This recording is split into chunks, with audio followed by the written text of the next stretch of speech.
Hello guys, welcome back to another chess video. This is Amit here, and today I'll be showing you all a game played by Kasparov and Fedorovic.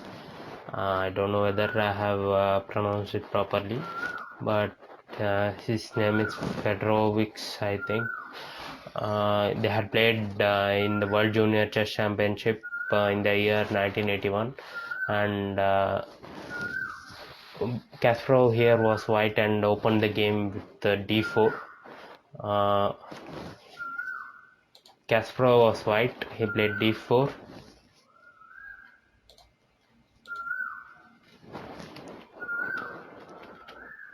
d4 and black responded with knight f6 and c4 b6 nf3 b6 and a3. Here Kasparov wanted to try to prevent the bishop from giving check on the b4 square and giving check on the b4 square and exchanging of the knight or the bishop. So he, in order to prevent it, he played a3. So and the game continued. c5 d5 bishop a6 attacking the pawn on the c4 square, but pawn on the c4 square is well defended by the queen on the by placing it on the c2 square. Takes. Now here, if you can see, the pawn on the d4 or d5 square is undefended, but black actually cannot take the pawn on the d5 square. If pawn takes the d5, then queen check. So either the knight goes, if in order to prevent the knight from going, if knight is taken to e7 square, then the rook on the a8 is hanging. So he taking the pawn on the d5 square is actually a taboo for black, so he cannot take the pawn on the d5 square. So black played g6 and white continued with knight c3 and bishop to g7 is played by black. So g3 is played by white, opening, instead of pushing the pawn on the e4 and opening up the diagonal for this bishop present on the a6 and taking the bishop, and then white cannot castle. So in order to prevent the exchange of the white square bishop, he actually played g3 and black castle, and here white played bishop g2 d6 in order to prevent from white from playing d6 and knight ideas like knight to e5 after playing d6, knight to e5, then attacking the rook, and knight has to come out with the pawn on the d7 and knight comes out, then knight captures, pawn captures, bishop captures, and rook will be attacked. So in order to prevent all of it, he actually played d6. So here white also castled, and black played rook to e8 and then attacking the pawn on the e2 square twice. So he played rook e1 guarding the pawn, and ideas like e4 and bringing the bishop to f5 are all in the game. So he played queen c7 and then white played bishop to f4, attacking the pawn on the d6 square, but actually the pawn on the d6 is not attacked twice. It is safe currently, but in the future it may get trouble after the exchange of the queen and the rooks. So in the end game it will be troublesome for black if white manages to save his dark square bishop on the f4 square. So if he saves it, then in the end game it becomes troublesome for black. So he tried to exchange of the bishop with knight h5, but white gets it back to d2 and guards the knight. So he played knight to d7, thinking because knight has no other go, he has to play to knight to d7 and then go in future to e5, exchanging of a knight as well. But here white played bishop queen to a4, attacking the bishop on the a6 square. He played bishop to b7, queen to h5, h4. So here the idea is white wants to bring his knight to g5 and then try to push this pawn and somehow try to get his bishop here and bishop to h6 and try to attack the weak h7 pawn. So he plays queen to h5, a6, rook c1, b5. Now black cannot play anything on the king side, so he actually tries to push his pawns forward by playing b5 and he tries to actually occupy the majority of the squares on the queen side, but white wants to continue on the queen side. So white actually played b4 in order to prevent the push of the c pawn to c4 and getting his knight on the c5 square. So in order to prevent that, he played b4. Black tries to exchange of the queen because white's queen is in the attacking position on the h4 square and he wants to prevent the attack, so he played queen to d8. So white prevented the exchange of the queens, and here comes one of the mistake for black. Instead of moving his queen away, he pushes the pawn to f6. So on pushing the pawn to f6, white actually got a weakness on the black's king side because now the e6 square is weak and the f7 square is weak and white may try to attack there. So he brings it back to bishop to d2 and again he pushes the pawn f5. So again trying to exchange of the queen. Now again white plays bishop to g4, g5 and queen to b6. Now he plays e4, trying to open up the black's king side by playing e4. Now if pawn takes the pawn, then knight takes the pawn.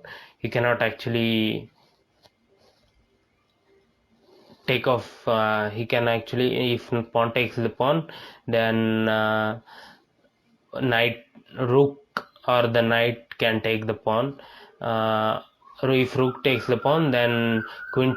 If rook takes the rook, then queen takes the rook, and then this pawn is well guarded, and e6 square, which has been weak, can be capitalized by the white piece. So instead of taking the pawn, he takes the pawn on the b4 square, opening up the c8 file for black, and white takes as well. And then here black played rook c8, and here white repeats the move twice by playing the same moves on the b5 square. Now white has actually played bishop to g5, and now since rook c8 is placed, the knight on the c3 square is actually attacked twice by the bishop and the rook. So there is actually another move for white. So if you want to find it out, please pause the video and try to find out the move.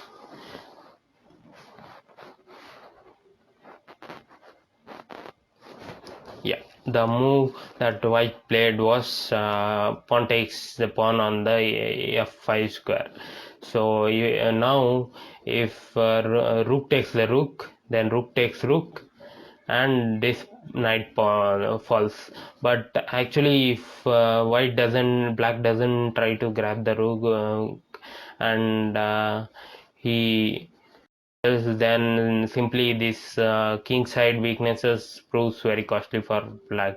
So he actually has to take the white knight. So he takes the rook, rook takes rook, then bishop takes the c3, and then rook goes to e7 attacking. Now if you can observe in this position, all the white pieces, all the four white pieces, the rook on the e7 and the bishop on the g5 and the knight on the f3 are all and the queen on the h4 square are all targeting the king side weaknesses, but black has only two defenses, the knight on the h5 and bishop on the c3, which is trying to defend the king side.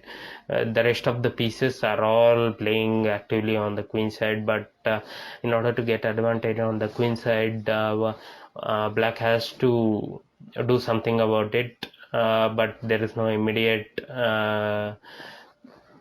attack on the queen side because it takes a lot of moves in order to queen the queen side pawns. So he tries to attack the queen on the by placing the rook on the c4. White plays queen to h3, which is the only square for escaping the queen. So here black plays bishop to c8, indirectly attacking the queen, but here white actually took the pawn on the g6 square. So taking the pawn on the g6 means he's opening up the diagonal for his for the black's bishop. So he has opened the diagonal for the bishop. So black here played knight to f6 attacking the queen, but now it's not that easy to take the queen as well, because now white actually played a move which is a brilliant move, giving up his queen, but black cannot take the queen. You can pause the video to find out the move. Yeah, the move that black played was he took the knight on the f6 square without considering the black's motive of taking the queen, because if now black takes the queen, then pawn takes the pawn, then king to here, then here queen, and it's going to be a mate. So he could not take the queen, so he instead captured the knight took the pawn on the f6. Then here white actually took the pawn on the h7 square, and his king got attacked. Now he actually moved his king to f8 rather than h8. Now if h8 is played, then queen to here, now threatening a mate on g6, g7, and at the same time if knight moves, then threatening a checkmate on the e8 square. So instead he posted his king to f8, and then now here white queen the pawn, and then black took the rook, and white queen gave check, and at this point black actually resigned the game, because there is not much of a game here, because there are two queens on the board for white, and black all the pieces of black are present on the king side. So from this here we see that white actually had a lot of forces on the king side rather than on the queen side, but black was a bit too slow on the black's queen side, because his queen was staying there on the b6 and did not work it out in order to prevent anything, in order to do something. But so he had to give in to the issues, and he actually resigned the game at this point. So hope you like this video. If you like this video, don't forget to like, share, and subscribe to my channel. And if you appreciate my work, please subscribe to my channel. Thank you all.